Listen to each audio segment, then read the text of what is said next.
At this moment, if everyone could take their seats, we're going to begin our first panel, and I will let Professor Manesh introduce everyone and start the panel. Thank you. Good morning. I'm Professor Mosa Manesh. I'm a professor here at the U of O Law School, specializing in business law. I'm also the faculty director of our law school's Portland program housed here in the White Stag building.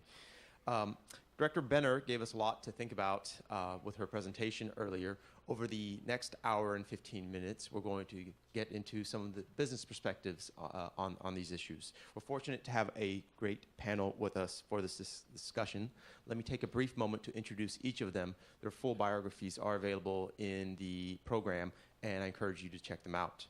I'll start from the left, and well, I'll start from the right and work my way left. First, we have Chad Marriott. He is a partner at Stoll Reeves here in Portland. He serves as counsel to sponsors, owners, and investors, as well as commercial and industrial customers in the development, sale, acquisition, and financing of renewable and thermal energy projects throughout the United States. Next to him, we have Mike Whittaky. He's general counsel and vice president of business operations at Powin Corporation. Powin is a leading supplier of lithium-ion-based utility-scale battery energy storage systems. Next to him, we have Nate Sandvig. He's the Director of U.S. Strategic Growth at National Grid.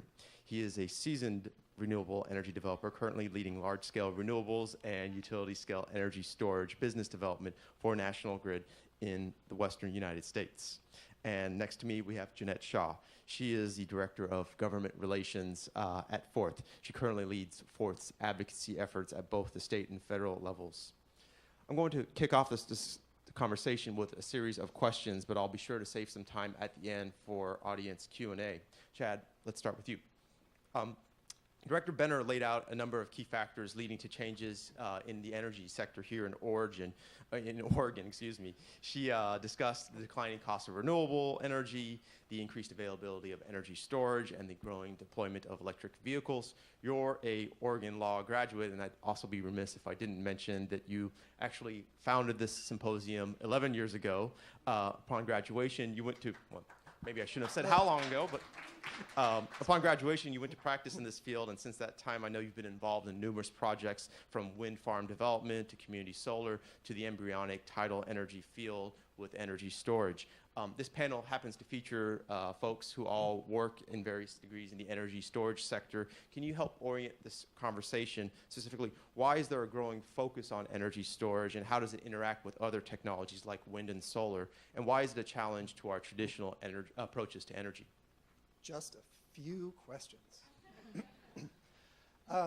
First, I got to say that I was a co-founder. I didn't found this thing. It took several of us to get it going, but I'm actually really excited to see that things are still going strong. So why is energy storage a big deal?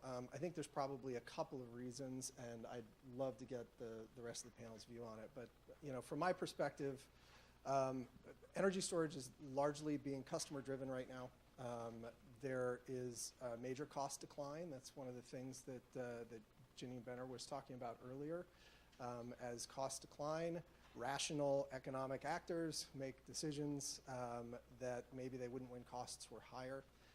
Technologies are becoming more and more known and understood by public utility commissions, where ultimately large investor-owned utilities have to go get their IRPs blessed by the Public Utility Commission before they move forward and start procuring new things.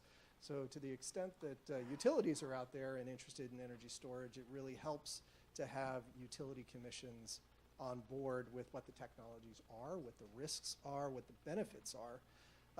And on the benefit side, I think you're seeing that there is a vocabulary and a lexicon around energy storage that people are becoming more fluent with. The things that those in the energy industry that were focused on energy and capacity as two values of a power plant are now paying closer attention to the things that utilities pay attention to, which include things like frequency regulation, voltage, kind of all of the little things that are the little ticks in power supply. Recently, it was February, sometime right around Valentine's Day, FERC also issued Order 841, and Order 841 allowed energy storage to participate in organized wholesale markets, where they not necessarily, some of those organized wholesale markets already had paths for energy storage to participate, but this kind of laid the playing field and said, no, this is going to be the reality in organized markets in the US. From a practical standpoint, why utilities are paying attention to storage more, and I'm focused on utilities just on the why question because I think that's the easiest analogy for people to get a hold of. Transmission and distribution system upgrades, adding storage defers those costs.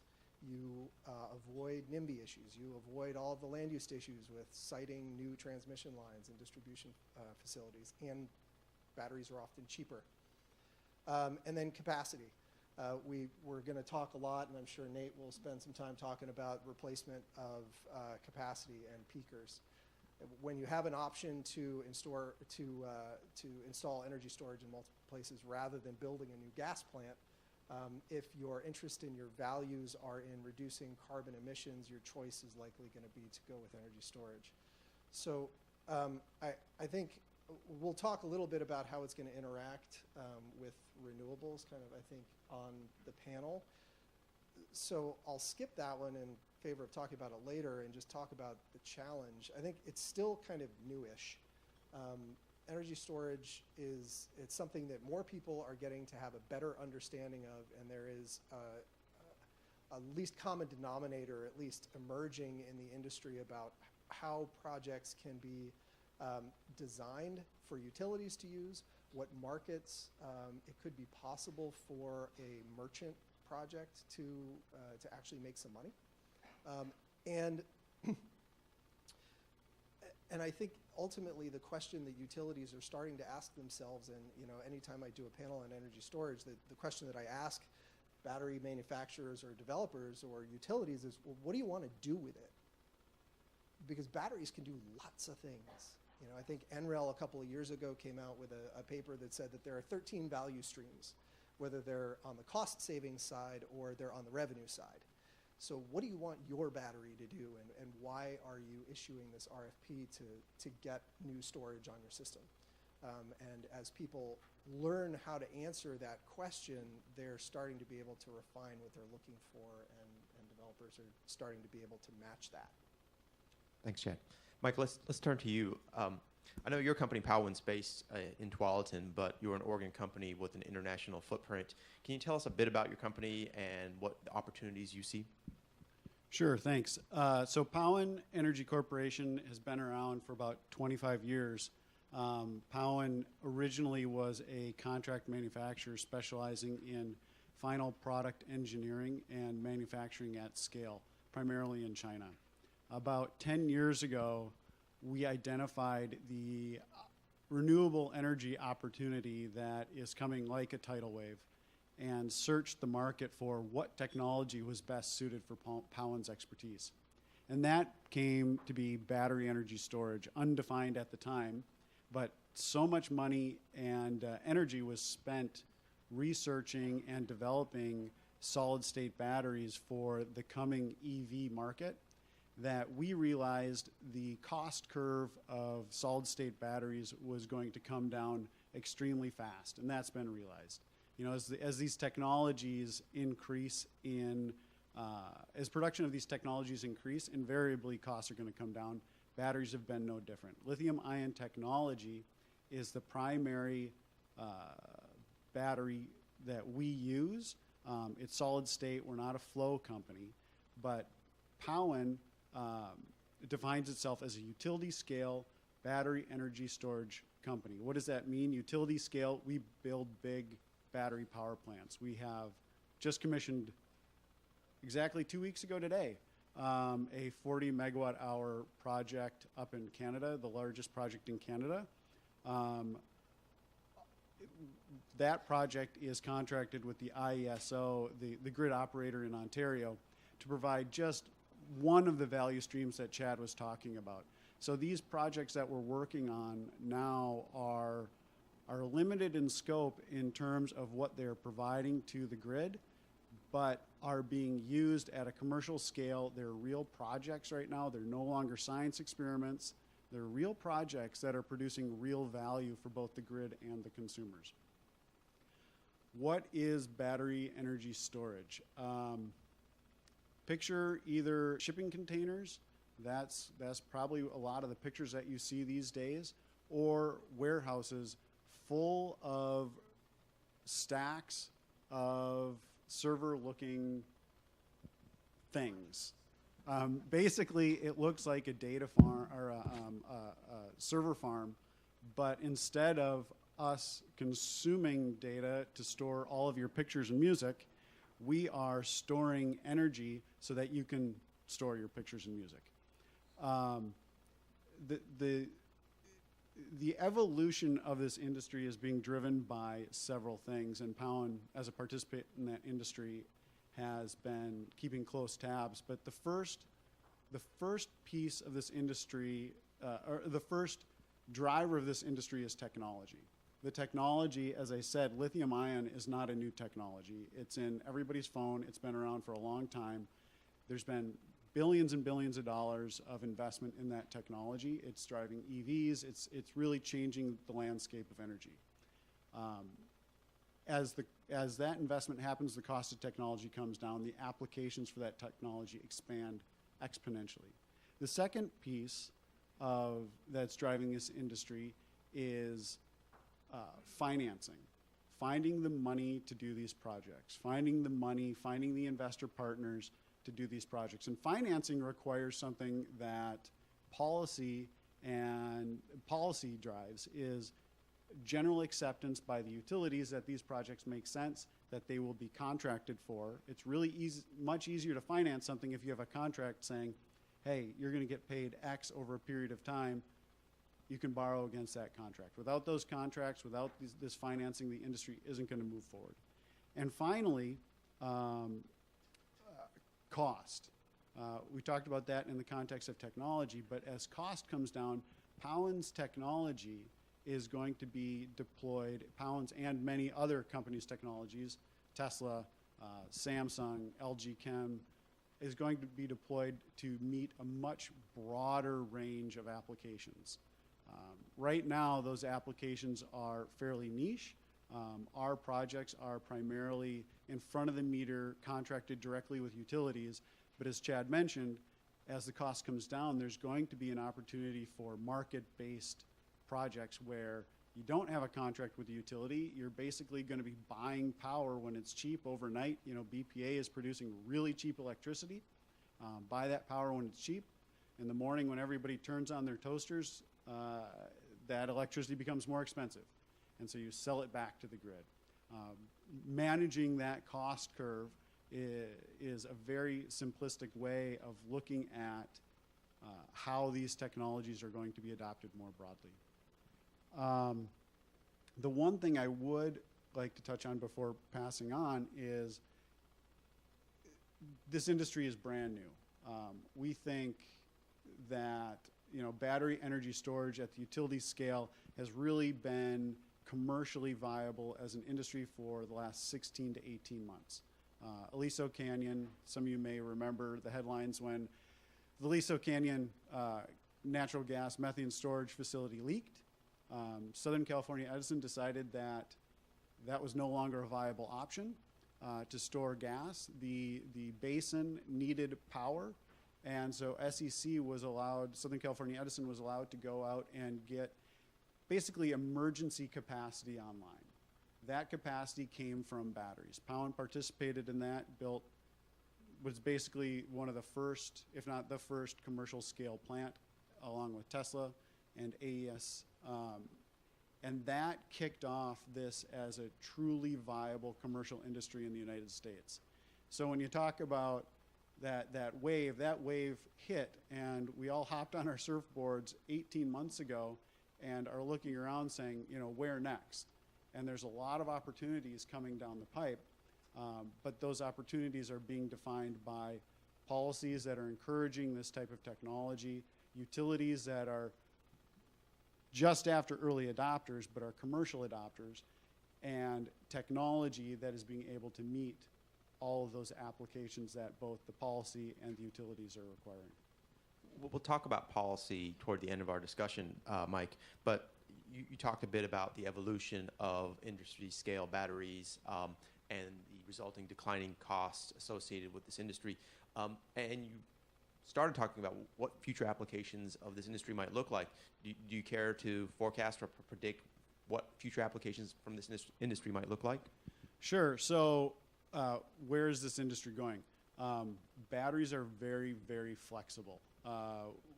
We are working on projects that right now are at sort of the nascent stage of what the batteries can do. Frequency regulation, demand shaving, voltage, VAR, different check boxes that make sense to utilities. That's where the value comes from. But how are we going to deploy this technology? It makes a lot of sense to have very large scale projects in some contexts, like what we just built in Canada, what Tesla did in Australia with a 100 megawatt hour project, what utilities are starting to write RFPs. Nate can talk about some of the size of these RFPs that are coming down. But there's an evolution of this technology that we're seeing being adopted at the commercial scale, where rather than having this technology in front of the meter where it's directly connected to the grid, we're seeing this technology being deployed at large scale consumers of power. Manufacturing facilities that have very high demand charges. They might buy batteries to run these batteries when that demand charge is the highest and offset a very large portion of their cost of energy. We're seeing those projects right now, and that, I think, is going to make up a huge amount of the business in the future. And then small-scale residential type projects, as the cost comes down, just like what happened with rooftop residential storage, you'll start seeing, Tesla Powerwalls or, I don't know, maybe Powin Powerwall in your garage in the very near future. Thanks, Mike. Jenna, let's turn to you and talk about electric vehicles for a bit. Part of what Mike talked about is how quickly this industry and the technology has advanced. 10 years ago, one might have been able to buy a Tesla Roadster and maybe a battery-powered golf cart, but that was about it in the electric vehicle space. Other than that, the only time you think about electric vehicles is maybe while you're watching the documentary Who Killed the Electric Car. Today, there are more than a dozen plug-in vehicles available for sale, and far more that are going to be available in the near term. And there's something like 17,000 electric vehicles on the road in Oregon today. Fourth is working to expand that. Can you tell us a little bit about what you guys are doing and how you will increase the number of electric vehicles on the road here? Certainly. And just want to say, did anyone happen to ride in on either an electric bike or maybe an electric motorcycle? I know Director Benner asked about electric vehicles. So we still have a lot of educational opportunities there. One, I want to thank everybody for coming today and for allowing for it to be on the panel. I did want to give a shout out to Governor Brown and actually, quite frankly, the state of Oregon for being so creative when it comes to policy, but also entrepreneurial activities. And the governor set the stage with her executive orders on energy efficiency as well as zero emission vehicles. And also want to give a shout out to the folks that I work with quite a bit, and that's the staff, whether it's at ODO or if it's at DEQ or the PUC or DAS, and I'm looking at quite a few of them. But really, if it wasn't for you, we couldn't do all what we do today. And so, as Director Benner mentioned, we have approximately 17,000 electric vehicles on the road today. What Fourth does is we help promote transportation electrification through the connected, the shared, the autonomous vehicles. And we do that in sort of three different ways. One is from public policy and regulatory. So we work on whether it's the West Coast Electric Highway, utility transportation electrification plans. As Director Benner had mentioned, we also have, we were fortunate last year to pass an electric vehicle rebate, which include two programs, one the rebate itself, but also another for low-income, moderate-income individuals. And then we also work through pilot and demonstration projects, and again, with the goal of educating individuals of why electricity is so important, and why, when we build that electricity, why battery storage is going to be so important. But we work in collaboration with different groups, and I have a couple I want to highlight. One being the Community Electric Vehicle Project. It's in coordination with Hacienda CDC, which is located in East Portland, also with Pacific Corp and Honda. And that was an innovative program really to put electric vehicles into a car sharing program in that community.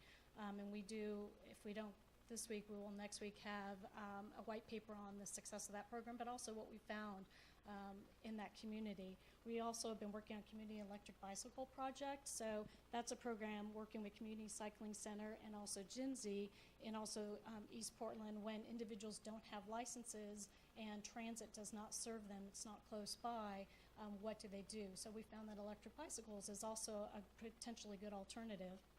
We're also working with transportation network companies, otherwise known as TNCs, the Lyft and the Ubers of the world, to electrify their platforms, and hopefully those individuals also become ambassadors of electric vehicles. And then lastly, some of you may have visited our brand neutral showcase that's downtown at the World Trade Center, and there you can test drive an electric vehicle for free. You can also look at electric bikes, electric scooters. Tonight, if you happen to be in the area, we're actually doing the Zero, which is the new electric motorcycle. We're going to be showcasing that, but please feel free to come by, not only to get your free EV match, you can get matched with a car, not just a person, but also to test drive an electric vehicle. It's also on our website, so please go EV match. But I think those are ways that we're trying as Fourth, as a nonprofit that's headquartered here in Portland, Oregon, and working in many other states, how we're trying to drive transportation electrification. Great. So if you are successful in proliferating the use of electric vehicles, including electric bikes, which I'm excited to hear about, what impacts do you expect to have on Oregon's energy sector? Well, we certainly hope to impact, and that will increase the load. We've heard from Director Benner and several others today that there has been a decrease due to energy efficiencies and the policies that the state put in place. As you know, EVs are fun to drive. They will help drive demand, but the good news is too, driving that demand helps the individuals spend less money on gas, so more money stays in the state. More money goes to the pocketbook of Oregonians because they're not having to pay for maintenance. Also, with the increased demand electricity, there will be hopefully a reduction in ratepayer costs potentially. And actually, it'll end up making our air much cleaner. And I know recently transportation passed energy generation as the #1 source of GHG in the United States, and that is steadily growing. And in Oregon, it's 40% of our emissions. And so we hope to further reduce that. And one final question. What do you think is the prospect of using electric vehicles as energy storage for the grid at some point in the future? Well, we definitely think it's an opportunity, and a very strong opportunity, particularly when it comes for resiliency and emergency. We know that those batteries could be utilized in emergencies, and we know a lot of us have heard about the Cascadia subduction zones, and we hope to have a number of those electric vehicles with the storage capacity to be available in those situations. Great, thanks. So up until this point, we've been talking about energy storage and batteries, but Nate, let's turn to you for a moment and talk about the pump storage project that you're developing in Klamath County. What exactly is pump storage, and how is it different, or how does it complement our existing power energy resources? Sure. Well, first I'll say we're energy storage agnostic as a utility. We run the grid in the UK, so we certainly recognize the value of batteries and pump storage. We have several very large pump storage projects in our grid in the UK and in the Northeast, where we have the largest transmission network in the Northeast. And so we certainly recognize the value. It's basically, just gravity. You're pumping water up a hill when you have plenty of excess energy, cheap energy, putting it into an upper reservoir, and then when you need it during high periods of demand, everybody comes home and fires up all their appliances, or at the evening peak, that's when you'd be generating electricity. And so basically that's what it is. And when you tell people pump storage hydropower, they're like, "Are you crazy? You know about fish?" And so that's one of the first things you got to dispel is with the newer pump storage hydropower, it's closed loop. And it's not putting concrete in a river. It's two man-made artificial reservoirs, and you're not in any sort of waterway. You're not impacting the aquatic species. You're not in any sort of lake. So that's just a general myth right off the bat. When you mention the word hydropower, you just want to caveat it that the new sort of projects are closed loop. The one in Klamath County is closed loop, 2 artificial man-made reservoirs. In terms of its use, I think we're going to need all these forms of storage: EVs, batteries, everything that's out there, given the direction we're going in terms of decarbonization. And there's a lot of big plants coming offline, like Colstrip, Boardman, and they provide a lot of value. You get into the weeds with spinning inertia and rotating mass, and keeping the grid at 60 hertz. And these sort of big assets like pump storage are needed in addition to assets on the distribution system to keep the frequency at the where your lights aren't flickering. So there's also the portfolio effect of having one of these resources in the grid where you're able to optimize the other plants, other hydropower plants, the wind farms, the solar farms, in terms of the optimal set points where they like to operate at, where you don't have a lot of high cycling, which increases the operations and maintenance of these assets that have been on the grid, like Bonneville, the Army Corps and the Bureau of Reclamation dams. Asking them to to fluctuate at those levels is, it's a little bit like putting grandma on a treadmill. Those things were designed to have to be at an optimal set point. So you would be asking a pump storage project to operate, when the cloud comes or the wind stops blowing. And in terms of what we're facing, the region, it's not just capacity, having to replace Boardman or the 561 megawatt capacity deficit that Portland has. California, the current plan is to build 40 gigawatts of solar by 2030, and they're already currently giving solar power away, paying other regions to take it. So the other advantage of these sort of reservoirs or projects is you can absorb energy and use it to hopefully reduce rates for our region, in addition to providing capacity for our regions. So unlike batteries, where I think most people interact with batteries in some form, and so it's much more intuitive to understand, pump storage is a different idea. In terms of places that might be suitable for pump storage facilities, I understand that there are approximately 40 in the United States at present. As a project developer, do you see that there are a lot of additional sites that might be appropriate for this type of resource? Yeah, I mean, the older fleet of pump storage, I mean, people don't realize that we, in terms of energy storage, 97% is pump storage. And if you look across the globe, they're building pump storage projects everywhere but here. We haven't built one in 2 decades. So you look at the ability to do closed loop, and that opens up a lot more opportunities. But frankly, we're really blessed in the Northwest to have several very attractive projects. It's a little bit like Goldilocks. You need to be located in the right spot in the transmission grid. You need the right height to reduce your reservoir size, in terms of the energy density. And then, of course, you need water in the West. For those of you who haven't read Cadillac Desert, whiskey's for fighting, water's for drinking, or the other way around. So having access to the water rights is very important. And so, again, the Swan Lake project in Klamath County and a few others in the region, we have some projects we can take advantage of, unlike other regions.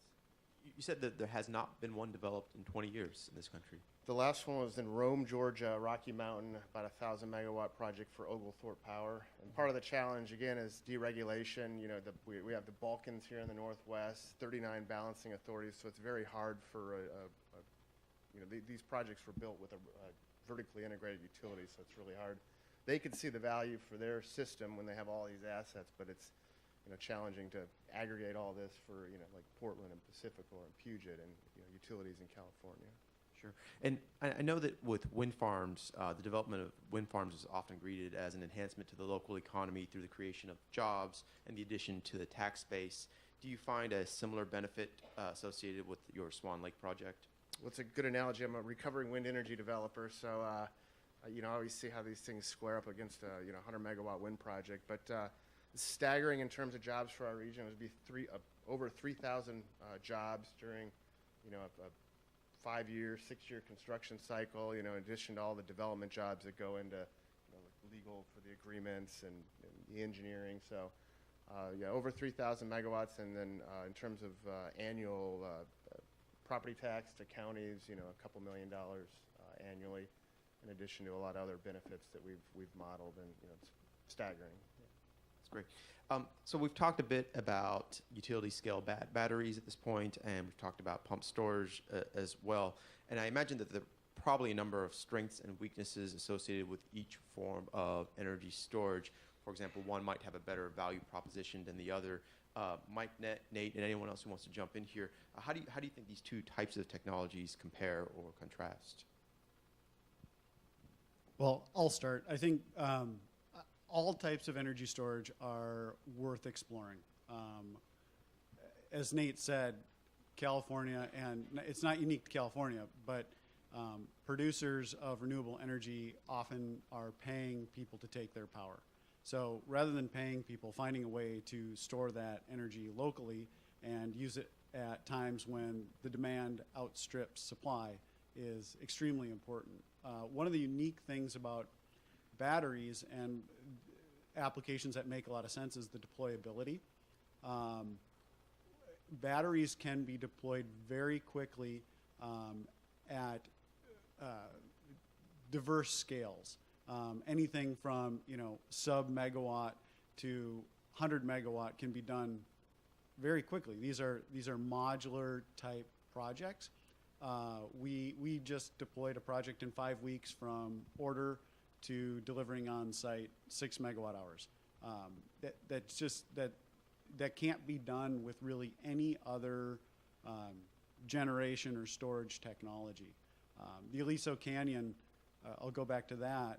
That RFP was 6 months from announcing the RFP to delivering, tens of megawatt hours of energy storage in order to meet demand that was coming months away in the summer. So, batteries are unique in their ability to, permitting is simple. These are solid state. They go inside buildings. There's no environmental impact. Construction is usually pretty easy. They're modular. They can be used for transmission deferrals, substation upgrade deferrals. So there's just a vast application for these things that we're really just starting to scrape the surface on. They're not going to be your lowest cost alternative in all scenarios. That's where things like pumped hydro or compressed air in old salt mines or cavern compressed air make a lot of sense. But those are, and you can speak more to this, Nate, those are geologically limited opportunities. And oftentimes they're remote from both the supply and the demand sources. They can provide massive amounts of storage. I think you said 97% of all storage is pumped hydro in the U.S. The typical project size for pump storage is about over 1,000 megawatts, and there's one in the U.S. that's 3,000 megawatts, Bath County. So, in terms of the scale, and they're proven they've been around a while, and battery costs are definitely coming down. But how these work together, I think, is really important, and the duration, batteries, typically right now it's a 4-hour battery is kind of where we're at. I mean, granted, there's 6 hour, longer duration, but. Do you want to explain what you mean by 4-hour battery? Yeah, I mean, you basically have 4 hours of charge that you can use, and pump storage, for like a daily scheme, you would have like 9 hours of storage. So it's kind of the difference between snorkeling and the scuba diving tank, but they operate, they're all, Swiss Army knives in their own right. It's just a matter of how they operate, and their uses can evolve over time. They're highly flexible, not just from an operational standpoint, but changing the operational schemes over the course of the grid as it changes with more EVs or more, whatever else we want to do to the grid. Yeah, and I think that's the real exciting thing about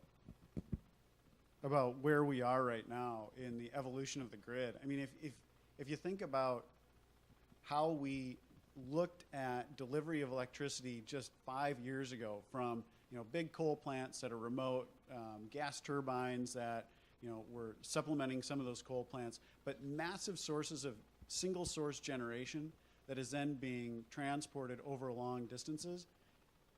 These geological storage opportunities really have the opportunity to supplant some of that really large scale generation. And batteries can be incorporated into that scheme seamlessly. If you think about the upgrades that are needed for transmission to account for this evolution of the grid, we basically have to rebuild all of our transmission in this country. We basically have to rebuild all of our distribution in this country. The grid as we have it is not suited for this evolution. And these technologies that are coming online can displace the need for those upgrades by starting to treat the grid as a much more distributed resource. That's going to take a lot of hard thinking and a lot of hard work on policy and utility side, as well as the technologies being able to catch up. But I don't think that it makes a lot of sense to rebuild an entire grid when we can use technologies to distribute the effect of storage and generation across an existing resource. Sure. What Mike is describing is one of the biggest challenges facing investor-owned utilities, right? Janine talked about the model. It's a central station power model. We build big things. We charge the ratepayers for them because use is increasing. Well, as assets deteriorate, as the grid deteriorates, you're needing to think about upgrades or alternatives. And at the same time, there's this move in the residential market and through commercial and industrial users to do more self-supply. So net metering came along as one way to do self-supply, and now net metering is kind of looking older and more tired as you get more and more self-generation and coupled with storage. So as you move towards a more distributed grid, you're getting exactly that effect. But your question, and I think what Nate's and Mike's answers were getting to, is storage of all kinds. Whether it's bulk storage and you're talking greater than 50 megawatts at a hit that's on the transmission system, or you're talking about kind of utility scale, smaller, 50 to 100 kW. I pick 100 kW because that's kind of like the threshold in some states. You have different uses for them. And then you pull it behind the meter, and then you've got what Mike's talking about. You're talking self-supply. You're talking about people that are worried about their demand charges. And that term has been thrown around a lot on this panel for anybody who's not familiar with what a demand charge is. If you're a commercial and industrial user and you're let's say you're in and residential. Sure, but I think the starkest example would be like a steel producer, right? You're kind of up here, and then for several hours a day, you're way up here in your power usage. Well, that jump is modeled by the utilities in what's called a demand charge. It's you don't need the power now, but we know you're going to need it, and we're going to need you need to pay a flat amount every month or every year to have that power available to you when you do turn on your smelter, right? And by adding on-site storage, what that does is they're buying power and then they're filling up their storage unit. And when they hit that, when they flip on the switch, they're going to use their storage for as much of it as they can, and the utility sees that over time as a reduction in their demand charge because they don't need as much as quickly over the course of a 12-month period. And I'd just like to add that we've been discussing the industrial applications, but there's also a whole host of applications in the transit world, such as electrifying our buses, whether it's school or transit, and that also affords another opportunity in addition to from a policy and regulatory perspective is making sure that whether it's commercial but also residential is what we call EV ready. And so that way you are able to plug in that, whether it's an electric vehicle or a bike or potentially even if you're at a transit center with buses. And with that, I just wanted to give a shout out to the University of Oregon because with Eugene and eWeb, they're going to be hosting a Rev Up electric vehicle but also a storage component that's down in their workshops that are down in Eugene. So just want to highlight that if you happen to be in the Eugene area as well. Thanks. And another open-ended question for the whole panel, so anyone feel free to tackle it.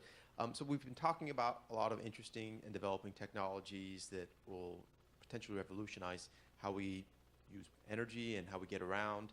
But it would be naive to think that the decisions that individuals make about how power gets used, how energy gets used, how we transport, and how these technologies move forward is not affected by law and policy.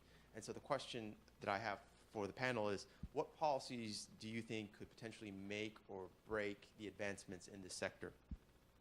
I don't know about breaking, but I got a certain make that I can continue to dream about and wish about, and it's probably just not going to happen. But the expansion of the investment tax credit to storage-only projects. Currently, you get the ITC, which is modeled as 30% of capital costs or qualifying expenses on the project, but it only applies to energy storage if that energy storage unit is charged by a renewable resource like wind or solar.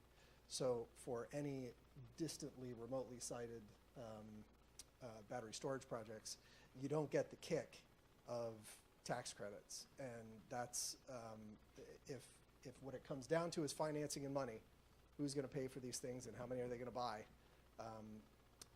Banks like tax credits.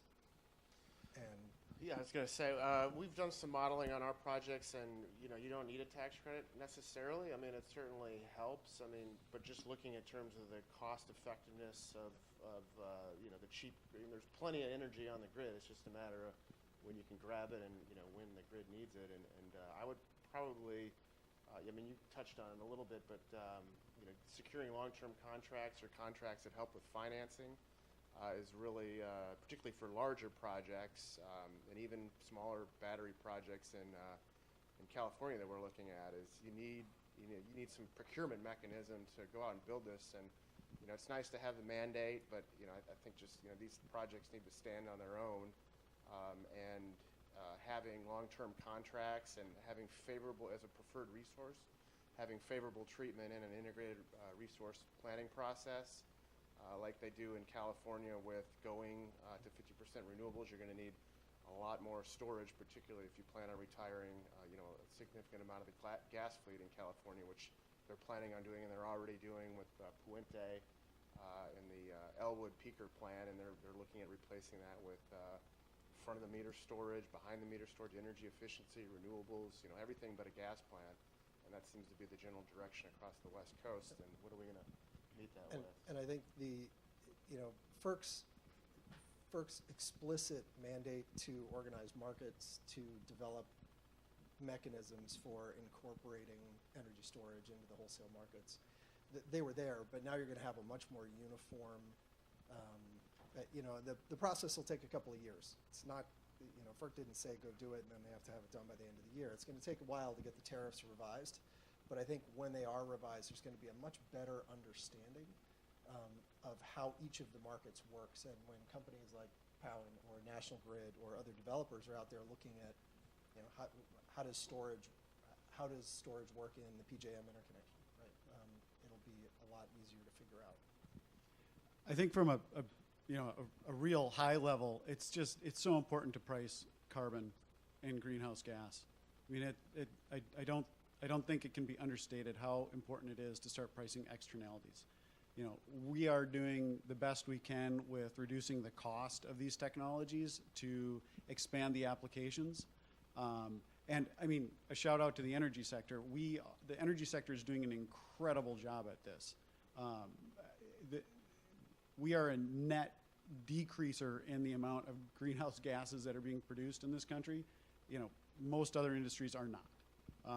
Agriculture, transportation are not even close to what energy's been doing over the last decade. But until you start pricing the externalities, the negative externalities, it's very difficult to see how you get a massive economic shift to just prefer new technology over baseload. But that being said, there is no point to build a fossil fuel fired plant in this country anymore. It doesn't make sense. I think the second part that is really important to especially battery energy storage is finding a way to value the different attributes that it gives to the grid, because of the flexibility and the diverse nature of this technology.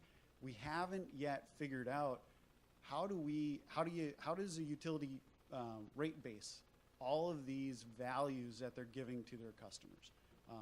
Transmission deferrals, substation upgrade deferrals. You know, instead of building new power line, you can put some batteries next to an old power line, and you don't have to string new wires. Finding a way to value engineer all of those benefits is incredibly important, and that's up to, you know, the PUC and the regulators to just sit down with some sharp pencils and figure it out. I think also from policy, the state legislature did a phenomenal job last year in looking at how they're going to reduce greenhouse gas emissions by passing the electric vehicle rebate and focusing on the low-income program. And I think from a policy perspective, we want to ensure that we are looking at equity from mobility transportation, so we ensure we don't leave a segment of the population behind. And with regards to the utilities transportation electrification plans, recognizing that there's a need and a continued need for education and pilot programs and flexibilities in order to do both those and increase the abilities for the utilities, investor-owned utilities, to do such would be helpful. I hear a lot of discussion about policy initiatives at the state level. Is the federal, or is the feeling that the federal level is just not going to move on any important policy matters, and that state governments are really the only game in town? I think the states have always been the laboratories of good policy, right? And Oregon, California have been on the leading edge for energy storage. FERC moved in the wholesale markets order, which was a federal level move. I don't think there's any expectation that there would be an extension of the ITC to storage only. So, I mean, I would look to states specifically states and now the organized markets in the states to be making some of those changes. I think at the federal level, we've seen some respected degradation of some of the programs that were put in place, such as with the DOE, they had a phenomenal workplace charging program that has now gone away. Fourth is looking at standing that program back up. So again, to echo Chad's point, I think what we're doing at the state level can hopefully help drive or encourage to continue positive adoption at the federal level. I was going to say, I also agree, you know, the state RPSs have really, the farther you go with 50 and beyond, you're going to need storage more and more, particularly as we decrease our reliance on natural gas and retire coal plants. You know, if anything, maybe at the federal level, having the U.S. Department of Energy help with some of their analytical horsepower through P&L and other labs to help study what these higher penetration levels are and what sort of resources you need going forward at a sub-hourly basis. You know, you really need some supercomputing horsepower to get into, you know, what's going on every 5 minutes on the grid, and you know, what that means in terms of more renewables and solar in California. Yeah, Powin has and National Grid does also international exposure, and just seeing what different regions are doing differently. You know, Canada has something called their global adjustment, where high demand users are able to basically cut their utility costs by 50% if they are able to produce their own power over, you know, just a handful of days of the year. So having incentives in place that really robustly benefit investment at a commercial scale, not just a utility scale, but, you know, behind the meter, is going to drive this technology forward. And I think there's a lot of opportunity to look at what other countries are doing to start educating ourselves on what we can do. Most of our interest is outside of the United States, unfortunately. We have substantially more opportunities outside of the U.S. I think that the last thing that I'd say is probably I'm going to hold that. Fair enough. I just want to remind the audience we will get to Q&A in just a moment. But Chad, let's finish up with you. You're a practitioner providing services in the energy sector and to project developers. And we've learned about some very different projects seeking to bring new resources and new technologies to the market. How does the advent of these projects affect the kind of work you do and the types of services you provide as a lawyer? Law is a service profession, right? For better or worse. You know, I spend my time in the M&A and project finance world mostly. So the changes out there and the changes in contracting structure, what Nate brought up about the need for a mechanism for long-term contracting, I think it's a good gloss to talk about what really changes. I mean, frankly, an M&A deal is an M&A deal. That whatever the assets are just dictates what kind of due diligence you do from a lawyer's standpoint. On the financing side, it comes down largely, I think, or what we've seen in the storage space, it's coming down to credit and how you deal with, you know, manufacturers like Powen or developers that are trying to figure out how to do new types of projects out in markets where there are not definite there are not always definite revenue sources. So you don't see merchant, I'd say purely merchant storage projects yet, because the markets out there are not quite ready, and maybe the developers don't have enough knowledge to do pure merchant plays where they're going to absorb 100% of the cost to build the project because they know that they can sell capacity into this market and they can sell ancillary services into this one, and they know generally the prices they're going to get. What we've started to see is kind of a typical model. You get a capacity contract for a storage project, and that generally covers the cost of the project. And then some developers will keep that. You can take that to a bank and say, okay, here's my capacity contract, and this will make me whole, and I can take that to a bank and they'll lend on it, or they'll invest on it. But then what about all the stuff that we don't know about? And that's what we're trying to learn how to contract for and contract around. All of those, you know, okay, I know utility, I'm selling you capacity, but this battery can probably do like 10 other things, and maybe if the market develops 11, and I want to have the ability to get paid for that if I do. So there has to be flexibility in contracting around who gets the rights to do what with what. And I guess I would also want to push this question to Mike, because Mike's a lawyer, spent most of his career in-house, right? So I'm curious, Mike, how have you seen it change? You've worked for public companies, you've worked for...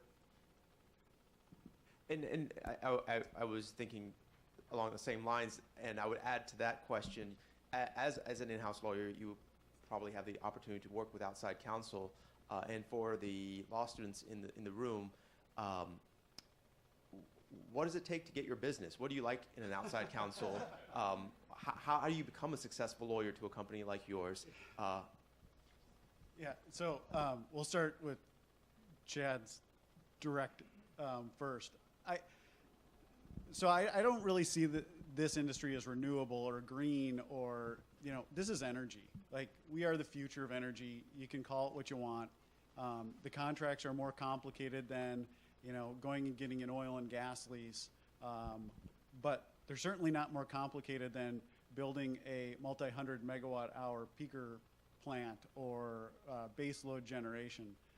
So I think what's really important is to come to us as a client with knowledge of where the industry has been, what the standards are, what the expectations are, what the other side is going to want, and point to all of the unknowns that, you know, Chad was referring to, these future benefits that we don't have a way to value yet, but the life of our systems are, you know, 20 some years. So there's a lot that's going to happen over the next 20 years. The owner of those systems needs to be able to benefit from the evolution of the grid and the increase in the value of this technology over the life of that technology. So, you know, what does it take to get our business? Competitive fees. Compete on price. Yeah. That's the last thing the lawyer staying wants to up hear. all night on the weekends. Right. Abandoning your family on vacations. I mean, Quick responses. yeah, quick response. Like 5 minutes is too long. No, actually that's true. But I think it's really important for practitioners to truly understand the needs of their client, and be able to proactively address those needs, and seriously, find creative solutions. So much of my time is just trying to get to yes with everybody in the room. These contracts are not bilateral; they're multilateral, and trying to get everybody on the same page, and having a professional try to remove themselves emotionally from the fray, because I'm certainly vested emotionally in most of our contracts, and say, well, here's what we just need to do to get to yes, is incredibly important. And, missing your kid's first 5 years of life. But I'm sure that was being facetious. Okay, so let's open it up to audience Q&A. Please raise your hand if you have a question for the panel, and one of our microphone holders will get to you. So in the back there. Hi, I'm Roland Risser. I'm formerly with the Department of Energy, and you probably know for the last 3-4 decades, both regulators and utilities use levelized cost of energy as a standard metric to evaluate new sources of energy. It didn't work really well, but it was what they used, and with distributed energy resources, it doesn't work at all. As we go forward, I heard both Mike and Chad talk about needing new metrics, so I've been asked to develop metrics that can be tested at national labs consistently, so that different sources of generation or storage or something else can be used objectively to set some level of value that a bank or someone else can lend on. I would like to hear what those metrics might be.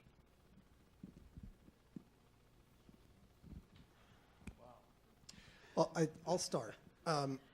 So I think it helps me, and that's just my simple brain, it helps me to think about what the battery is doing. That's why I ask people, what do you want it to do, right?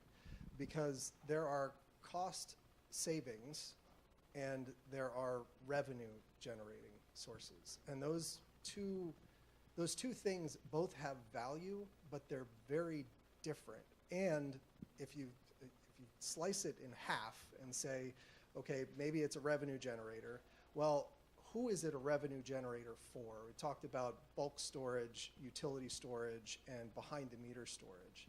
The values in something that is a revenue generator, let's say the selling capacity, right?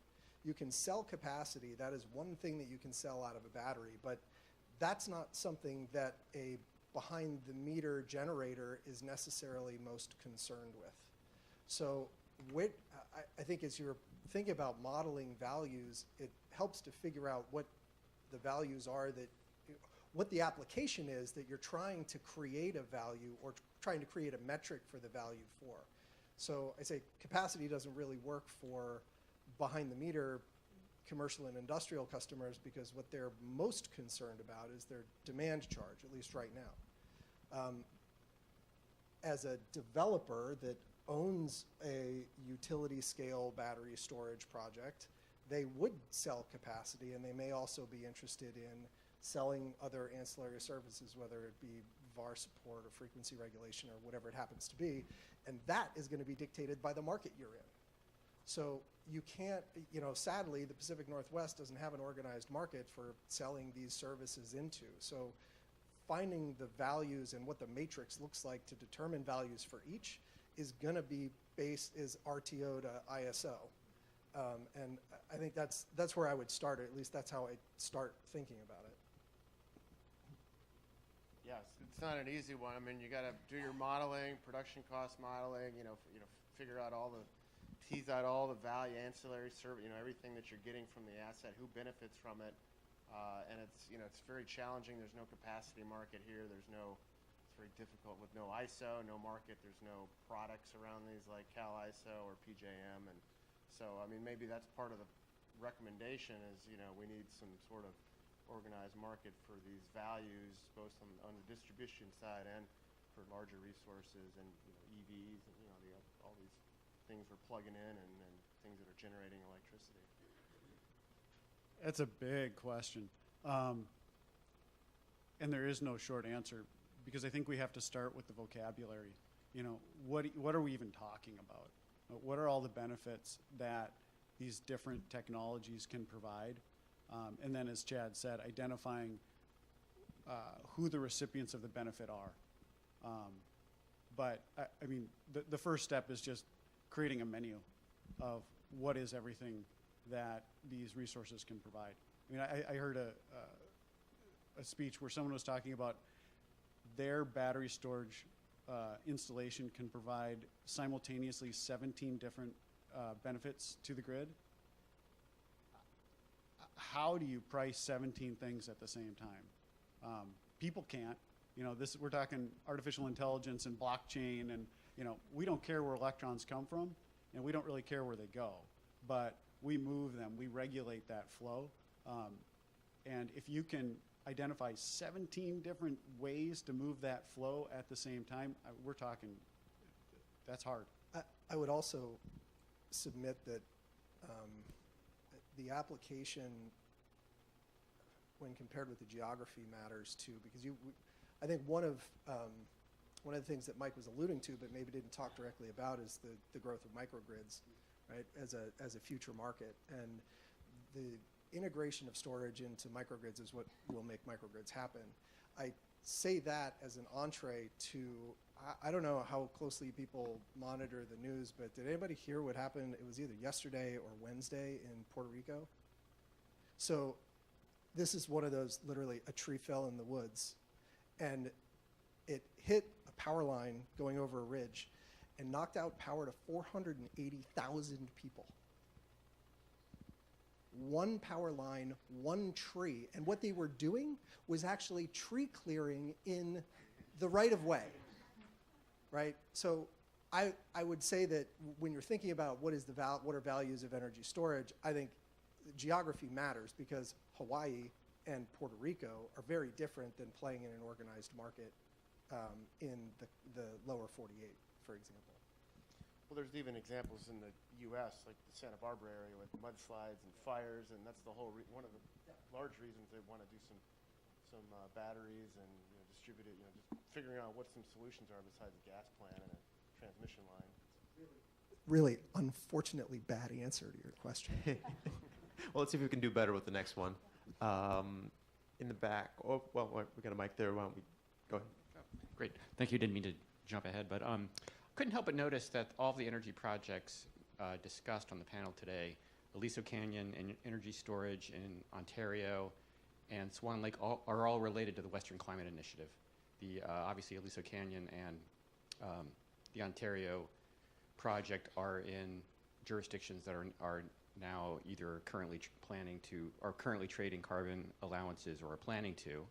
And then, Nate, you mentioned that Swan Lake is really designed to capitalize on what's happening in a WCI area. So we're now in a situation where the House and the Senate and the governor are all on the same page in Oregon to say we're going to join the Western Climate Initiative in 2019. And so I was going to ask, what kind of opportunities do you see that creating in Oregon? And then a second question, I'm sorry to ask a second question, but Nate, I know your company actually already operates operate thousands of miles of transmission lines in a jurisdiction that currently prices carbon, and you could give us a sense of how that experience has been. Well, I guess I can touch on the first rather easily. For Swan Lake, I mean, looking at the existing transmission and enhancing that value, how storage can enhance the value of existing transmission, and looking at regional markets, we have 8,000 megawatts of transfer capability, almost 8,000 megawatts of transfer capability between us and California through the AC/DC interties. So whether we like it or not, we're electrically interconnected, and whatever goes on down there. But then you look at the electoral map and you see blue states, and you look at the transmission, you look at political regimes and everything. There's a lot of alignment around energy and climate and what we're trying to do on the West Coast, and I would say that's a should be able to bear it. If we can't do that, I might want to move to a new country, given what's going on in D.C. But yeah, no, I think it's very encouraging.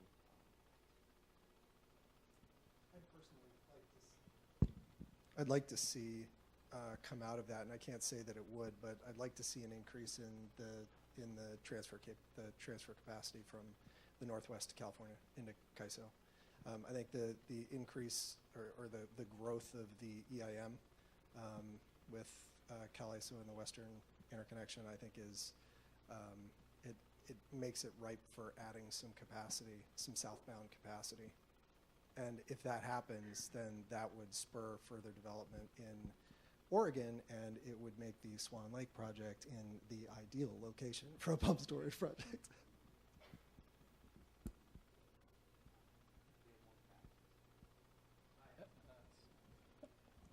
Yeah, I'm Dave Vantoff, energy attorney and consultant, and I guess we've heard that it's challenging to figure out what's the appropriate valuation of these facilities going forward and how to do that. But so you touched on a bit earlier upfront costs for these storage technologies, and can you give some ballpark sense of where battery, pump, and as compared to natural gas, the upfront capital cost would be, say, for whatever the metric is, a 300, 400 megawatt storage capacity, so that just so we have a sense of what the playing field looks like. And I know battery storage is moving all the time, but I don't think we have a sense of where they fit.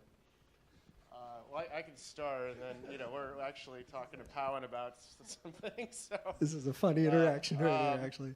and it's I guess just in general, it's really cool as a developer, being able to work with potentially with a company from Oregon that's doing very well in the market when it comes to battery storage, not just in the U.S. but globally. For pump storage for the Swan Lake project, I think our current estimate is about $762 million. Project lasts, quite a few decades, 40 to 60 years. And in terms of the metric that I've been, how batteries are being talked about, for Swan Lake, I think $187 a kW hour. And batteries, some of the projects we've recently contracted for are about $400 to $500 a kW hour. I think 2020 pricing, we're expecting $300 or less. And then if you look at all the declining cost curves, I'm not sure what's in those, but it's things are trending down towards where pump storage is currently at. But it's not too far off from where a gas plant is. I think Carty all in was 600, high 600 million. I mean, there's some cost overruns, but it's not that far off from where a gas plant is, and it can do a heck of a lot more than a gas plant. It can run backwards, basically, and absorb all this, doesn't have fuel, so it's about the pump storage side. Yeah, so it's a good question. Battery costs, I would say, are competitive right now. Powen's battery costs are competitive with new construction gas.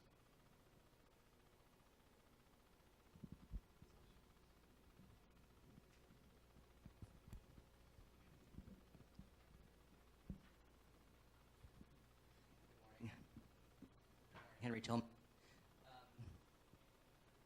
Is this the one? Yeah. Maybe it's the one you have. You can just speak and I'll repeat your question. Okay, if it's working, it's working. The question is, the panel's talked about you not working. Just go ahead. I'll repeat your question. The panel's talked about the challenge of valuing the different attributes of storage. At the same time, we heard this morning about the threat to the utility business model, the reevaluation of the utility business model. If you sort of address what is the sweet spot around the energy market design that works best for a bringing storage project. And we've got a wholesale energy market on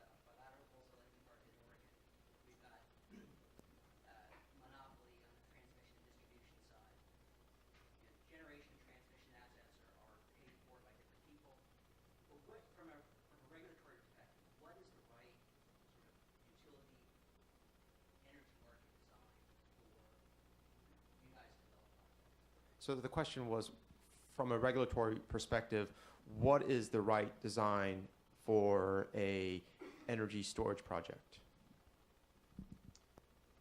Yeah, so there's another question I think embedded in that, and what is the role of the utility going forward? I'm not one of those that thinks the utilities have no place. I think utilities have a very important place in the evolution of the energy markets, but they need to evolve with the technology, and they need to start looking at what their customers want and finding a way to deliver to their customers what they want, be it information or flavor of electron. The utility, an attractive market that the utility is going to build is one that prices the different attributes of the different technologies, and allows for incorporation of those attributes into the grid in an agnostic fashion. I think we're a bit of a way off on that because there's a lot of work to be done in pricing these attributes and finding a way for the utility to pass costs on to the ratepayer, and pass equally benefits on to the ratepayer. So it's a very good, difficult question. Yeah, I would probably go back to procurement and how to secure long-term contracts with creditworthy partners. And you look in California, not making a statement on CCAs, but you look at community choice aggregators, and you look at what impact that has had on procurement, and has had a chilling effect on procurement. So is that, but at the same time, customers want to go green. So if the utility is very progressive, and this is the way we want to go, I mean, that's, unwinding what we have, the regulatory compact, I'm not sure is the best course of action. You want some stability, and, if we want to build a lot more renewables, EV chargers, batteries, you're going to need some procurement entity that's been around, that's stable and has that creditworthy background, that's done projects before. And, for where we live, Portland's, I think, done a fairly good job. First, voluntarily announced retirement of a coal plant. Renewables, I think they're national leader. So things are working. Why upset the balance? Yeah, I think the only thing I'd add to that, and I agree with the long-term contracting piece, is that storage is, so the independent power producer market is a lot of people that go out and develop projects that produce power, right? So there's a definite place for them in the constellation of, generation, transmission, distribution, and load. That picture is not as clear for, or that place in the constellation is not as clear for storage, because storage has uses at each of those locations. So what a perfect model looks like is a model of, at least I would think, is a model of more increased distributed generation, both for efficiency and also for grid security, I think. And by doing that, where you're distributing generation, you're also adding storage in places that reduce the need for expansions in capacity and transmission and distribution that you wouldn't need because you're placing those assets there. So it's, I don't know if it's easy to describe that as a market, but it's really storage penetration at all levels where it's useful for each of the constituents at those levels. Does that make sense, or does that just sound like a punt answer? I think you set up the problem. But I guess the question is, as we're sort of trying, as the state is looking at, how do you design a utility to get to that stage? I'm sort of hoping somebody would have some insights into how you go from where we are today to what the utility of the future actually looks like. Well, I think the utility of the future needs to decide that with its shareholders too. Because what the utility provides is and what it proposes to the PUC is its own vision of what the future is. So I don't know if there's a set of regulations that you can necessarily impose on the utilities I guess you could, but I'm not sure that's necessarily the answer for getting from point A to point B is regulating the heck out of investor-owned utilities. I think there just needs to be a business case for storage at each of the places that makes costs less for ratepayers. So one more comment and then we'll Really conclude. quick. So what does the utility of the future look like?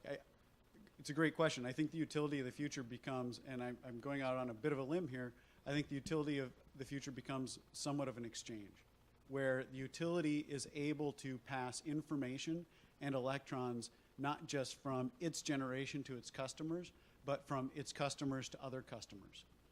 We're seeing distributed generation right now, and we're seeing a challenge in tracking, if my solar panels are overproducing, but I can find a way, if my neighbor needs some, the utility can embrace this distributed future and say, I can stand in the middle of that transaction, track that transaction, be a broker on that transaction, all the way from the residential scale up to commercial, up to, massive generation.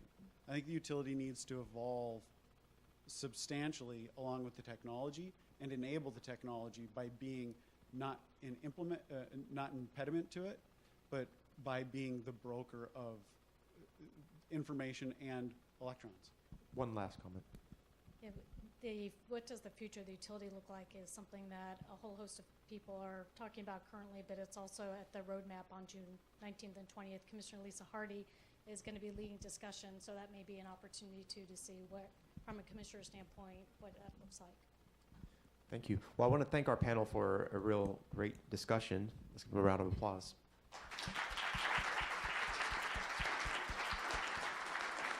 And we'll break until our next speaker.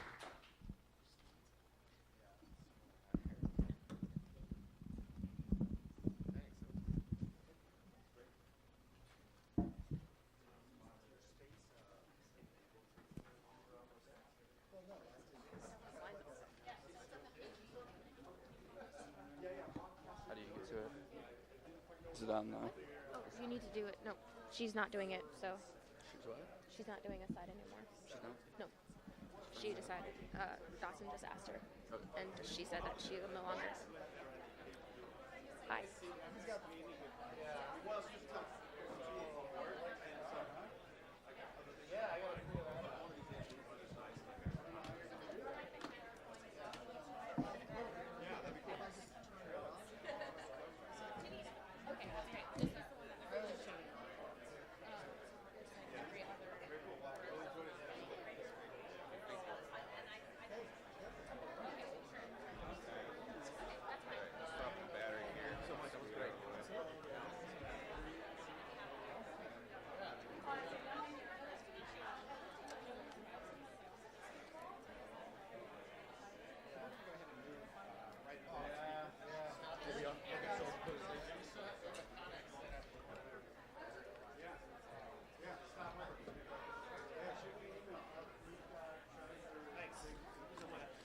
All right, so we're going to get started with the next speaker.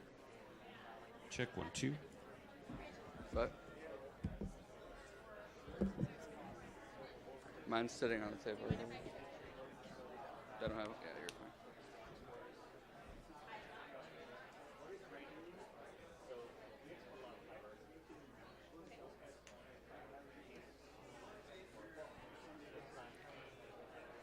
All right, we're going to start with the next speaker now.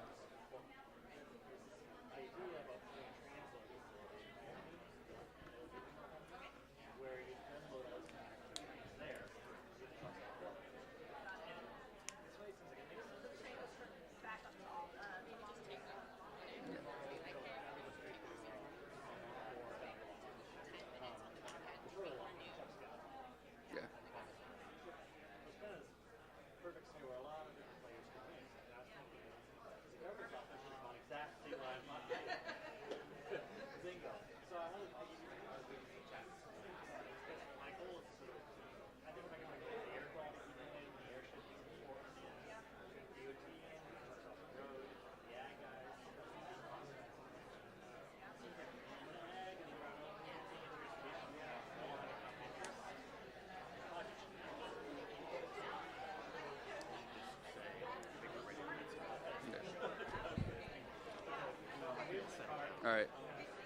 All right, if everybody could take their seats, we're about ready to get started here.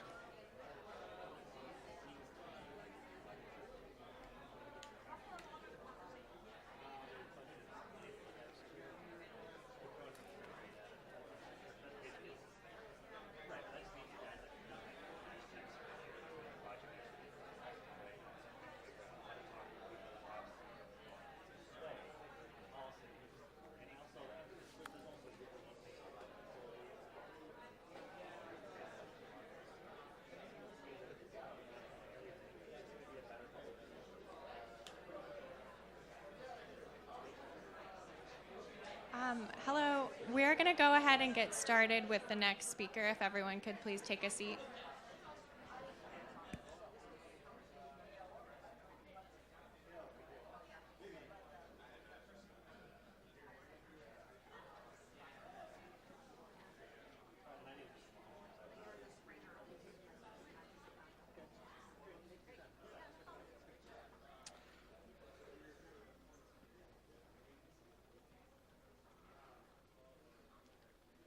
All right, our next speaker is Kristen Sheeran. Ms. Sheeran currently serves as the Energy and Climate Policy Advisor and Director of the Carbon Policy Office for Governor Kate Brown. This follows a career working in the private sector, specializing in government relations, economics, and the environment. Before joining the private sector, Ms. Sheeran was an associate professor of economics at St. Mary's College of Maryland. Ms. Sheeran holds a bachelor's from Drew University in economics and political science and a PhD in economics from American University. Ms. Sheeran has been published in numerous economic and environmental scholarly journals. In 2017, Ms. Sheeran was hired into the office of Governor Kate Brown as a carbon policy advisor to the governor, and Ms. Sheeran's life changed on March 3rd of this year when the state legislature adjourned, having created and funded a brand new carbon policy office, which she now heads. We are lucky that she is joining us today to discuss this new office for the first time. Please join me in welcoming Ms. Kristen Sheeran.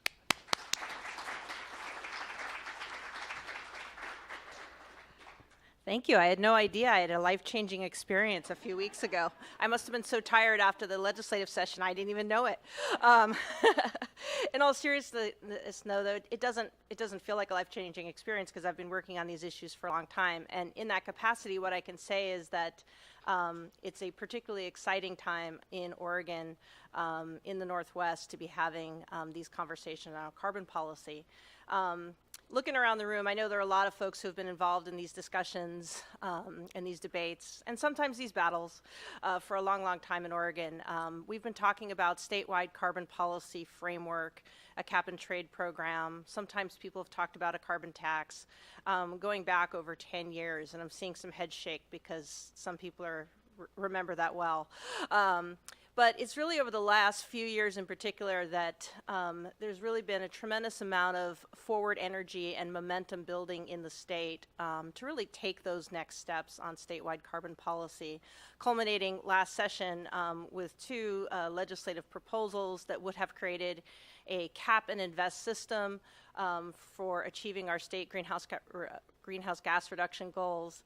And then at the culmination of the session, the action of the legislature to fund a temporary carbon policy office to head up the research and the engagement to revise a proposal for statewide carbon policy for the 2019 session. At the same time, we also had the Speaker of the House and our Senate President announced the creation of a joint legislative committee on carbon reduction that will convene this year with the goal, again, of moving a legislative proposal in 2019. So it's a really, really exciting time, and I'm delighted to be here with all of you to sort of share how the governor is looking at this opportunity for the state of Oregon. So Governor Brown is, firmly committed to getting Oregon on a path to achieving its greenhouse gas reduction goals while growing the economy. And while some naysayers perhaps think that those are mutually exclusive goals, growing the economy and achieving our state greenhouse gas reduction goals, Governor Brown does not believe they are mutually exclusive. In fact, they are both a moral imperative. or every Oregonian is going to be impacted by climate change, but we know that the most vulnerable amongst us, our rural communities, our low-income communities, our communities of color, will be amongst the worst hit by climate change and its impacts. So it's absolutely imperative that we find a way to address greenhouse gas reductions, to minimize the risks to Oregon's natural and working lands, to our communities, to make the investments we need to adapt and become more resilient in the face of climate change, and to do so in a way that continues to grow our economy and to create jobs and livelihoods for every Oregonian. So that's our challenge, and it's a big one at that. So taking a step back a little bit and thinking about what are those state greenhouse gas reduction goals, they were set back by the legislature in 2007. It called for, by 2010, arresting the growth of the state's greenhouse gas emissions, and we have achieved that. The goals also call for a 10% reduction below 1990 levels by the year 2020. Unfortunately, despite all of the forward momentum and progress that the state has made in various areas around transportation, energy, land use, we are not going to hit those 2020 targets. And then we have a very ambitious target by 2050 of achieving a 75% reduction below 1990 levels. And of course, the two proposals that were in the legislature updated that 2050 goal to an 80% reduction to be in line with what scientists are now saying is the necessary scale of reductions to minimize the worst risks of global warming. Just to put that a little bit in context, emissions in 2015 are around 63 million metric tons. By 2050, we're talking about a change that would decarbonize our economy and get down to 14.1 million metric tons. So that's a big shift. And technology, as we know, and we just heard a lot of the pathways that are potentially in front of us from a technological perspective will take us a fair amount of the way there. But smart policy and incentives are going to have to drive a lot of that change. In addition, of course, to the state goals that our legislature has set, Oregon is also part of the U.S. Climate Alliance. So this is a group of 15 U.S. states and Puerto Rico, and the amount of states is growing, that came together and said that we're still in and committed to meeting our state share of the international climate agreement that was signed in Paris. So this is our way of showing that states can continue to lead in the absence of federal leadership. Okay. So I think you've heard a little bit earlier today about some of the progress that Oregon has already made. I mean, to decarbonize your economy, there isn't a single tool in the toolbox. There's no silver bullet. If there were, folks probably would have found it already and be utilizing it effectively. There's lots of tools, and it's the complement of those tools being brought together in smart, effective policy frameworks that will get the job done. And Oregon has a lot of good experience to draw from. We've utilized a lot of those tools in the toolbox and will continue to as we move forward.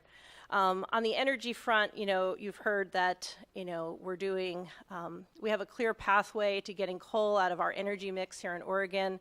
Our last in-state coal plant is retiring 20 years early in 2020, and by 2030, coal will be out of Oregon's electricity mix in terms of what customers pay for as part of the Coal to Clean legislation that was passed back in 2016. In terms of clean energy, we doubled our renewable portfolio standard from 25 to 50% in 2016.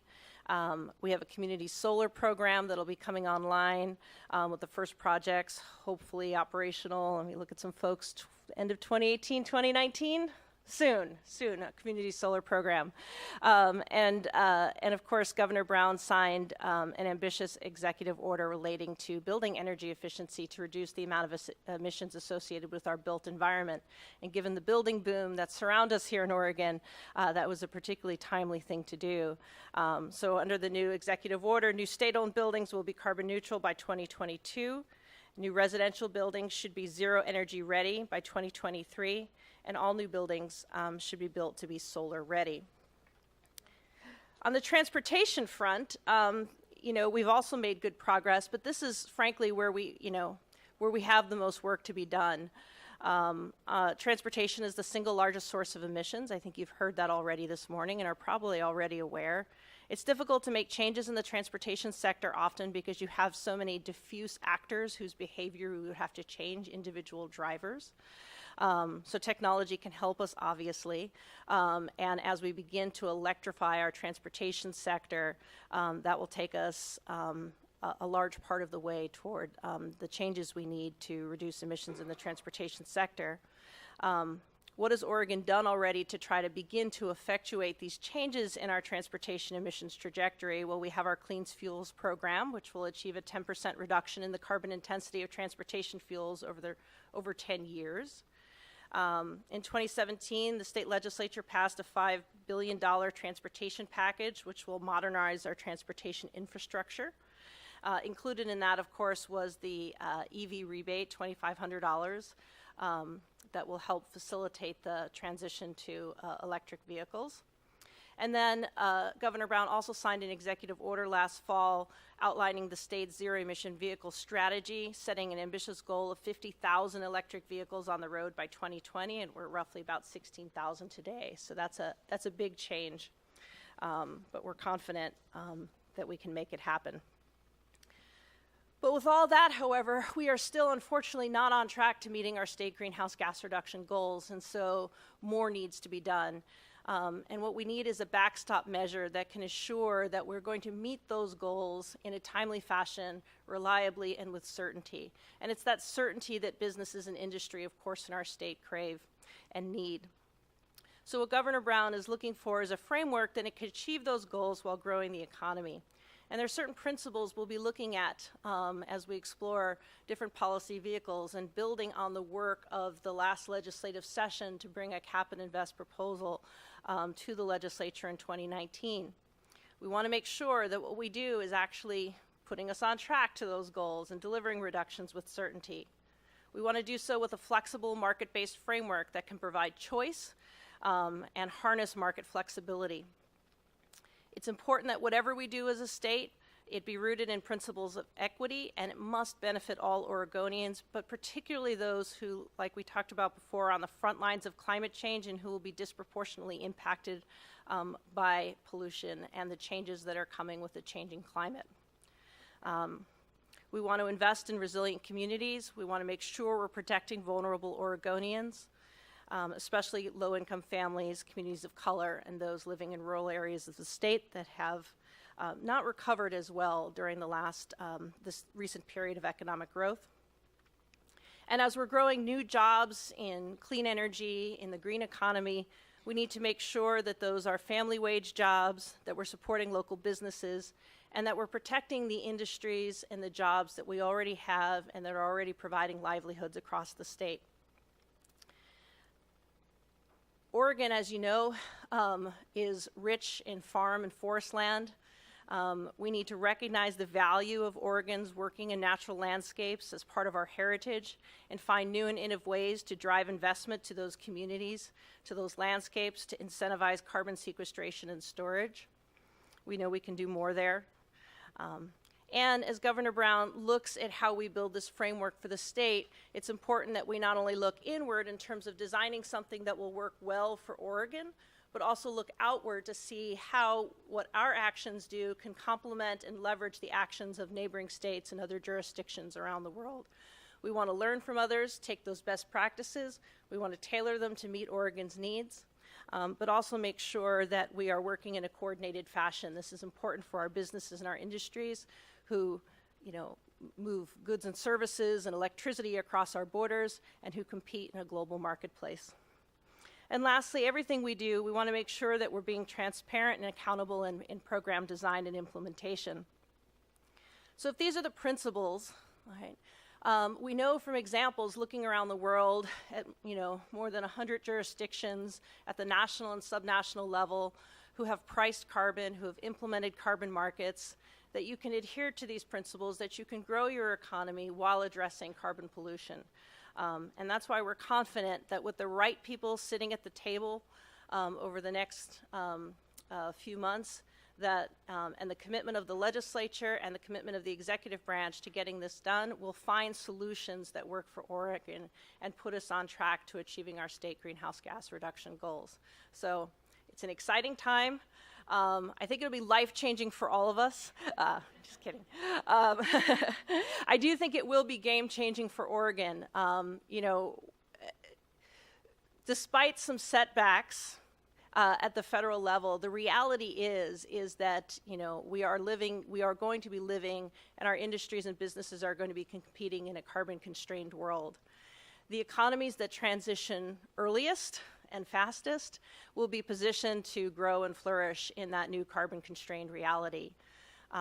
So it's not only a moral imperative for us to act on climate, it's an economic imperative for the state.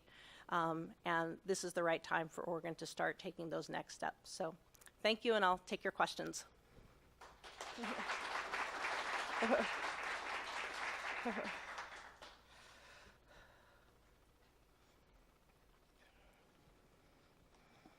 Thank you. I'm Sandy Polishuk from 350 PDX. It's wonderful to hear you how committed your department and the governor's office are to addressing carbon pollution. Our real question has to do with something that we see is in the opposite direction, which is allowing the Jordan Cove project to proceed. And we do know that the governor can stop this, despite the fact that she keeps telling us she can't, but there are still permits and things that she can move to deny. So I'd really like to know why that's not happening. Sure, thank you for the question. The ultimate decision on the Jordan Cove facility does rest with the federal government. You're right that there are state permits, and the governor's committed to making sure that that project, like all projects, as it goes through evaluation and state permitting process, receives, you know, a fair and open and transparent evaluation, and that the voices of all Oregonians who have an interest and are impacted by that project have their chance to express their voice in that permitting process.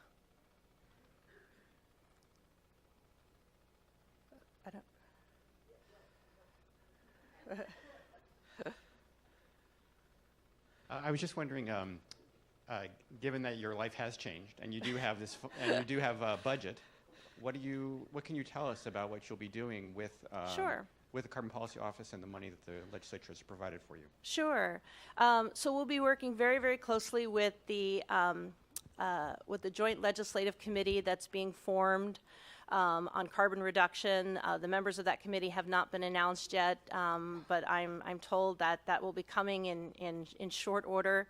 So we'll be working with them. We'll be heading up some of the research, some of which the legislature's already identified as part of the budget that they put forward. Additional research questions that may arise over the course of the next 6 to 9 months as the Joint Committee is sitting down to work on the development of that policy. Some of the things that specifically have been identified already by the legislature and some of the pieces of the work plan I can share at this point. The legislature has asked that the state conduct a comprehensive look at the amount of carbon that is stored and sequestered in different forest pools across the state, so we get a better handle on the role. We know our forests play an important role in climate in the state, but staying abreast of the recent science and understanding what that carbon storage and sequestration potential is to inform how we might think about incentives to enhance the capacity of those forest sinks over time. So that's one piece. The other two related more to the economics of a cap and trade or a cap and invest proposal. One looking very specifically at a segment of entities that would be that in theory would be regulated under a cap and trade program. These would be what we call emissions intensive trade exposed industries. These are large large enough entities that have large enough emissions to be covered under a carbon regulation, generally more than 25,000 metric tons, but who typically sell their goods and services in a global marketplace, which means they're often competing in places where there isn't a price or other kind of regulatory cost associated with carbon. And so looking to see, the degree of trade exposure,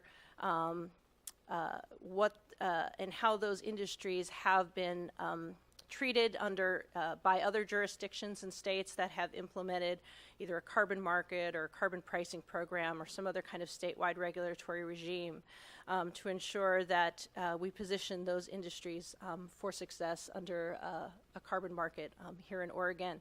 And then lastly, I think the legislature is going to want, when all is said and done and the policy details, proposals have arrived, and we have a better idea of what this is going to look like for Oregon specifically, to have some analysts do an economic impact analysis to look at the benefits of taking these steps forwards in terms of the amount of new jobs that can be created, the amount of efficiency and energy savings, as well as ensuring that the way that we're planning to step forward as a state will continue to keep us on a trajectory for future growth and employment gains.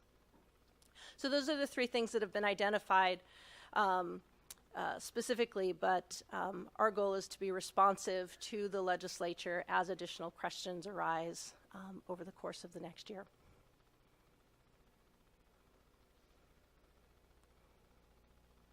Other questions?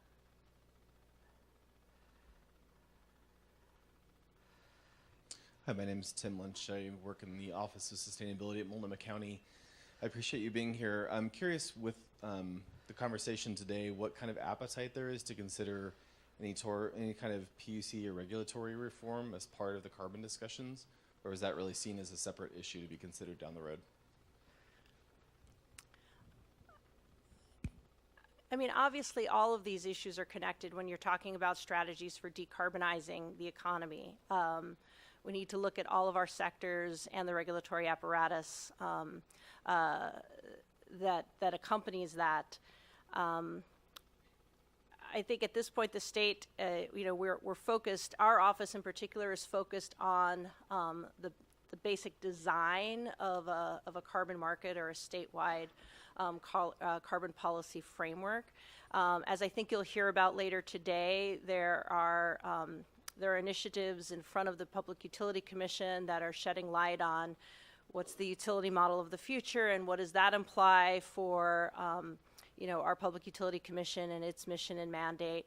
So I think these are all important questions. I don't think we necessarily solve all of them in one policy framework. But all questions that as a state and as stakeholders and interested actors, we should be continuously evaluating as our state and the world continue to make the rapid transitions that are underway.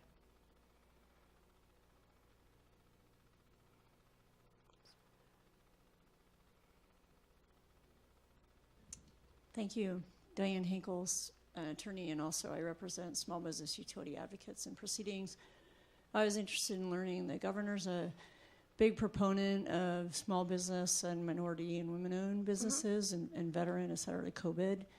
And I was interested in learning in your office, are you looking at that intersection of where utilities and energy is going in Oregon and how that Venn diagram intersects between those two, the COVID, for example, and the small business generally in Oregon and the energy policy?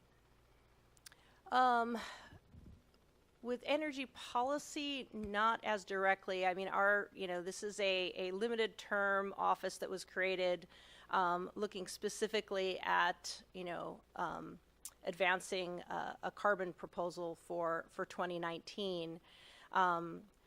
The role of small business, however, is important to that, in the principles we laid out in terms of making sure that as we're stepping forward on decarbonizing the economy, we're doing so in a way that not only creates jobs, but creates good jobs across the economy and across all of Oregon. And so our small business community is critically important to that conversation. And many small businesses, have historically been, at the leading edge of innovation and entrepreneurship in sort of building out those new technologies and these new ways of doing business and service delivery. And so they are a key piece of the puzzle, and I'd be interested in talking with you more offline about if there are other ways we should be thinking about this as we step forward on the carbon front.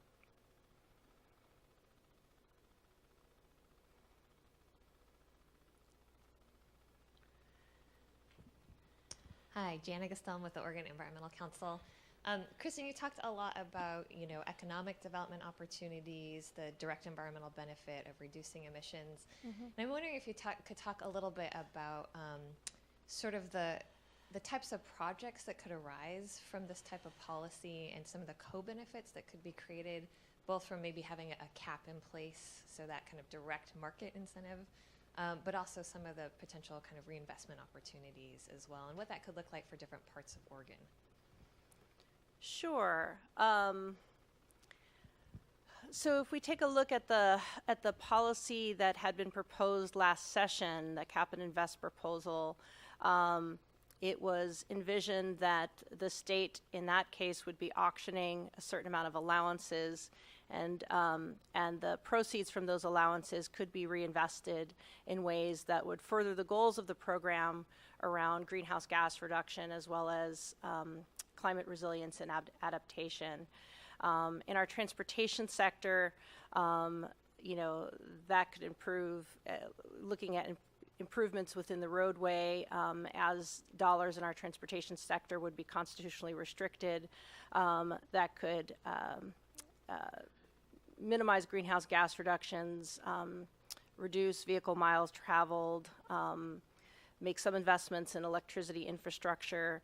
I think when we look outside of the transportation sector, projects in wetland restoration, in projects that could restore forest lands, that could prolong the cycle of between when forests are logged and when you could hold them out maximally for carbon sequestration benefits. Those are the kinds of both voluntary and direct reinvestment opportunities that folks were talking about last session that would further the goals of greenhouse gas reduction from a program such as this.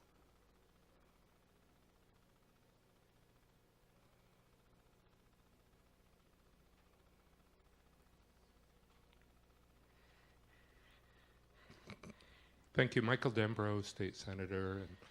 And, Kristen did a great job of bringing you up to speed on where we are. I just wanted to kind of amplify on a couple of things and just say, first of all, March 3rd was definitely life-changing for me as the session ended. God, quality of my life has improved dramatically in the last month. But we were fully engaged in moving this forward. With respect to Tim's question about the role of the PUC, the PUC is going to be very, very much involved in this work that we're doing. We want to make sure that, the changes that happen are being done for the benefit of low-income ratepayers. And actually, this goes to the question over there, too. Small businesses, communities that are going to be hardest hit by potential increases in the cost of energy. And so, we want to make sure that we're focusing on costs, not rates, right? So that we have vigorous programs in place to keep their actual costs down through energy efficiency and other kinds of elements. And that is going to be front and center, in the legislation. And so, we'll probably get into this when we talk about the PUC, but this will definitely have an effect on the PUC's mission, as I see it, and I believe for the better.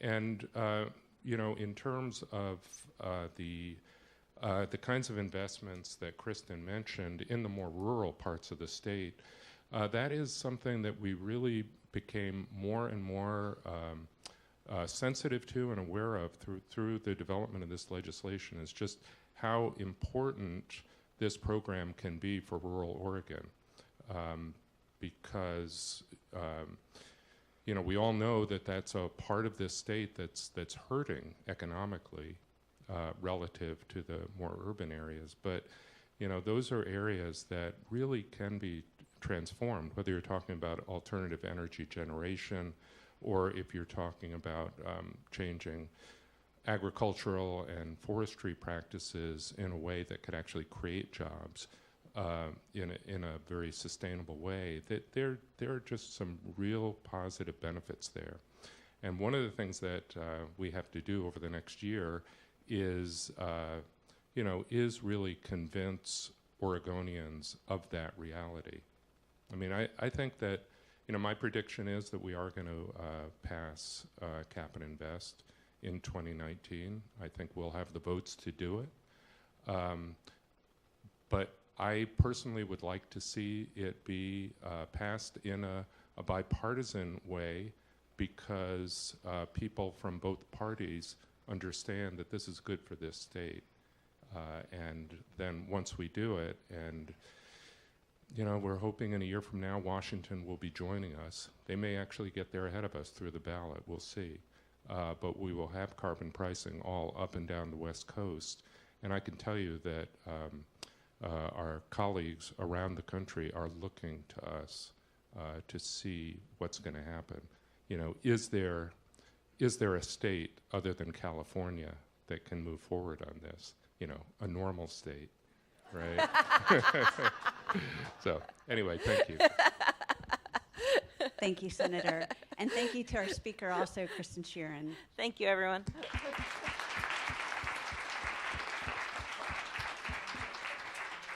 I'm Heather Britton. I'm the director of the Environmental and Natural Resources Law Center, and I just want to give a warm thank you to all of our presenters for this morning, for their insightful comments.